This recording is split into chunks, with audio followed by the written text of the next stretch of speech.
Sayyidina Ali yo lucu. Wong alim mesti ana lucu deh. Dadi Sayyidina Ali ku ana wong ngaku bar ngambung rondo apa ngaku. Walhasil Sayyidina Ali ape dijilid. Ya Ali, kamu bar ngambung ngeten-ngeten. Tapi kula bariku getut deh, kepengin suci. Jadi Ali ya tenang ya. Ya tak jilid. Kowe bar maksiat dijilid itu dicambuk kaya polisi Aceh ngoten lho apa? Senengane nyambuki tiyang terus sing teng Aceh ngono. Bareng dicambuk bareng ora pecut mikir. Wis diseseni wong akeh. Ya Amirul Mukminin. Mboten kula wau guyon. Dicolok mbek Ali. Mbek Ali dicolok. Sayyidina Ali disalahkan sama penasihat-penasihat. Ya Amirul Mukminin kenapa engkau lepas? Lah aku mau pas nyekel ape nyambuk jare dekne. Artinya saya tadi mau mencambuk dia berdasar omongane dekne. Lah saiki dekne mencabut omongane ya tak colok kan. Lho jare penasihat, wong kok pintere ngono maksudnya. Artinya ketika dia mau mencambuk kan berdasar informasi dia kan. Tapi ketika dekne mencabut penasihatnya seneng tetap dicambuk terus do gregeten. Tapi cara Ali ya ora iso ngaku ape nyambuk berdasar omongane dekne saiki tak culno ya berdasar omongan dekne. Kamane satu-satu lah. Lah anak nasihat ora cara kula terus mawon. Lah berarti hasud kan. Seneng makan kurban kan? Lah iya artinya ngene nek kowe fair, misale Ruhin ngaku, Gus kula riyen nate Gus ngambung rondo. Berarti aku kan terbersit ngandel. Suatu saat Ruhin muni, ora Gus dhisik bodoni. Lah kadang setan iki luwih seneng percaya wae sing kedua goro. Lha kan lucu kan ketika pertama Ruhin ngomong, kowe ngandel kan mergo omongane Ruhin. Harusnya saat dia mencabut kowe ya kudu ngandel kalau fair kan? Tapi setan kan ora senengane kon milih sitok. Lah sitok iku mesti sing suudzon apa to paham nggih. Lah iku setan kan ngono paham ya. Dadi nek Ruhin jadi Gus kula nate ngambung tiang. Misale A ngandel, suatu saat Ruhin, "Gus aku kiai." Ya aku terus ora ngandel.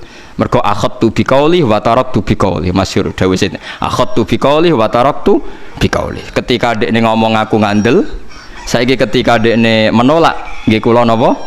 Ngandel. Paham ya terus niku eling-eling ya. Pokoke nek ana riwayat sahihah saking Rasulullah sallallahu alaihi wasallam, kowe kudu ngandel senajan to wa fil qalbi minha syai'un. Minha syai'un kayak tadi, mujahirin kan kesane tidak jujur.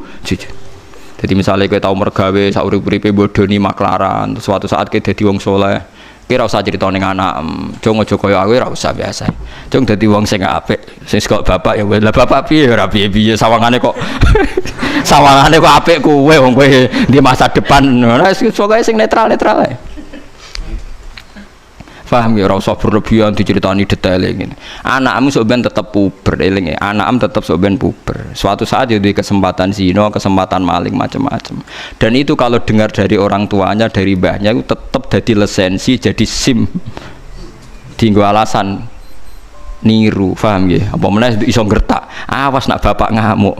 Aku yo roh kertune bapak. Wah, malah repot meneh. Mulane mulai ngaji niki nggih kudu tunduk mbek riwayat, nggih kudu tunduk mbek napa? Riwayat. Mulane kula seneng ngapalaken hadis termasuk kula kepen bantu jenengan ben cara berpikir anut Rasulullah sallallahu alaihi wasallam. Barokah kita roh.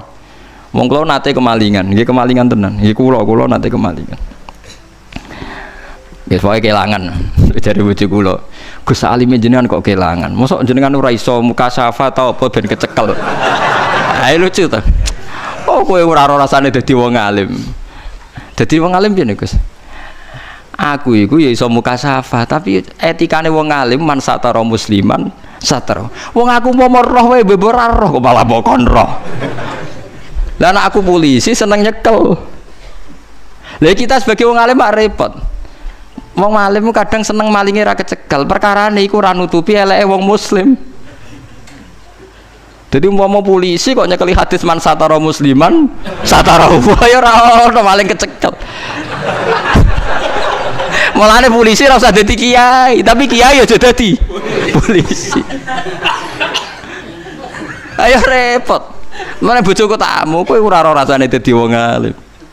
Wong umpama aku roh wae ora roh. Ya kadang dites tenan wae, pengen yo resiko tenan.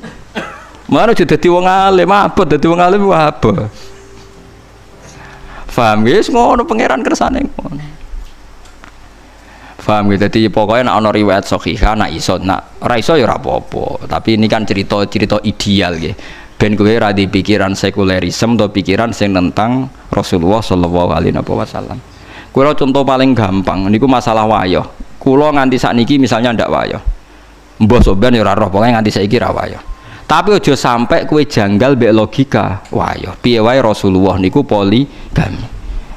Lah cara menjelaskan gimana Gus? Gampang cara menjelaskan.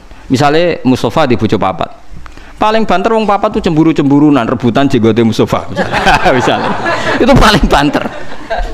Tapi konfliknya itu paling urusan cemburu. Tapi nak gak wayo bojo sito, ana rondo ayu ora dirabi. Konfliknya ora cemburu, selingkuh ndak ya? Selingkuh ndak itu kan lebih fatal. Artinya ngene lho, tukarane bojo papat urusan cemburu, tapi nak bojo sito taruhane zina ta, selingkuh ta ora. Akhirnya kayak misalnya pikiran mutusno ora selingkuh, rondo iku tak rabi lah, iya berarti kasus wis poligami kan lebih baik kan. Paling ndak Anda bisa memberi penjelasan, saya elek-eleke wong poligami paling resikonya hanya resiko cemburu. Tapi nak ora poligami, ini podo-podo bayangno potensi maksiat, potensinya selingkuh. Tapi orang anti zina Gus mau delok-delok anda ya podo wae kan. Lah nak cemburu masuk bojomu papat sisi tok dijelok tok ya sisi tok apa cemburu. Lah mulane titenane wali ku gampang. Wong sing gak janggal mek sunah Kanjeng Nabi meskipun dekne ra nyali melakukan. Saya pernah ditanya, ini kasus nyata. Gus yang netral lu baik ndak? Misalnya orang tukaran gak melok-melok. Rasulullah gak tahu dadi wong netral. Misalnya Mustafa tukaran mbek Ruhin, Nabi mesti bela salah sitok. Nabi mboten gak ada adat. Mbah ora melok-melok urusane dhewe ndak punya. Karena kalau gak melok-melok artinya ngeten. Nak gajah tukaran mbek kucing, muni ra melok-melok artinya ikhlas kucing tidak gajah, wong mesti menang nopo? Gajah. Nah, Ruhin tukaran mbek Mustafa, nak pancen Ruhin sing salah, terus kue muni ra melok-melok berarti membiarkan kesalahan mbek kebenaran setara. Padahal tugasnya Nabi ku furqon, misano barang hak ambek batil. Makanya Nabi pasti ngambil sikap bela Mustafa mergo sing hak. Makanya kula setuju misalnya kados para habaib sing milih misalnya kudu jelas A B B. Nggak harus menjelaskan. Jadi misalnya menolak ini nggak apa-apa, kudu jelas. Meskipun orang lain bisa beda tapi kudu jelas. Misalnya kalau orang Islam nolak A seperti di Jakarta ya harus bilang nolak A. Ciri utama kebenaran itu yang hak-hak, yang batil-batil. Loh soal kita harusnya tetap menerima karena konstitusi ya karena kita orang Indonesia, tapi ciri utama kebenaran harus bilang kalau ini A batil, kalau ini B benar misalnya. Nggak boleh kamu netral. Podo ae ndak bisa, nanti barang hak setara mbek barang batil. Paham ya? Makanya ciri utama Nabi itu al-farik. Al-farik itu memisahkan hak dan batil. Quran juga furqon. Furqon itu bainal haqqi wal batil. Ora lah tapi nek ada jor ora melok-melok hebat. Mboten derek-derek kula nomor. Mboten derek-derek koyo bijak nek ning Jawa mboten derek-derek niku bijak. Lah itu ndak bisa. Lo meskipun kita sendiri sebagai orang Jawa ndak punya nyali farik misalnya. Tapi ojo kok sampai terus kowe dukung netral itu ndak baik. Karena kalau Anda netral berarti membiarkan barang batil setara dengan barang hak. Nah ciri utama kesalahan termasuk iku wahum birabbihim ya'dilun, orang yang mensetarakan hukumnya Allah antarane hak mbek napa batil. Mulane jare Ahmad bin Hambal nek ana wong kok akrab mbek tukang bid'ah utawa tukang maksiat fashhad ndek niku wong adoh pangeran. Mosok ambek wong saleh akrab ambek wong elek ya akrab. Engko akhire wong elek nganggep aja jebule padha wae. Tapi nek ana dinenge ana ya pokoknya ono perlakuan yang beda kan kita ono ini hada hak hada nopo batil. Lah terus solusinya jika kita secara hukum sosial tidak bisa sini ngendikane ulama-ulama, solusinya adalah saat Anda berdoa sing tenanan assalamu alaina wa ala ibadillahis sholihin, sehingga Allah menyaksikan kita sampai hati kita bahwa kita hanya berkawan sama mereka yang soleh. Assalamu alaina wa ala ibadillah. Mergo ya elek tenan akhir. Misale ke tangga tukang zina. Terus kowe mbek Mustofa ya apian, disilai sepeda motor Mustofa ya oleh digo khutbah. Bareng disilai tangga mesti tukang zina digone-gone tempat maksiat. Ya oleh mboten sekeco sami-sami tangga. Lah tapi masalah sing sitok nyileh digo tempat lonte, sing sitok digo khutbah. Mbok padakno. Lah kowe sampeyan ketemu pangeran dadi yo khirin. Goblok kok nganti ngono. Harus farik, harus ada furqa. Jadi kudu tegas, gak nampu silah kue mari bogo maksiat, kudu tegas. Paham ya? Jadi jenengan kula minta meskipun kita ndak harus jadi ekstremis tapi minimal ijek duwe sisa-sisa farik. Mergo ciri utama kebenaran apa wa ya'alakum furqana. Dadi farikon lakum.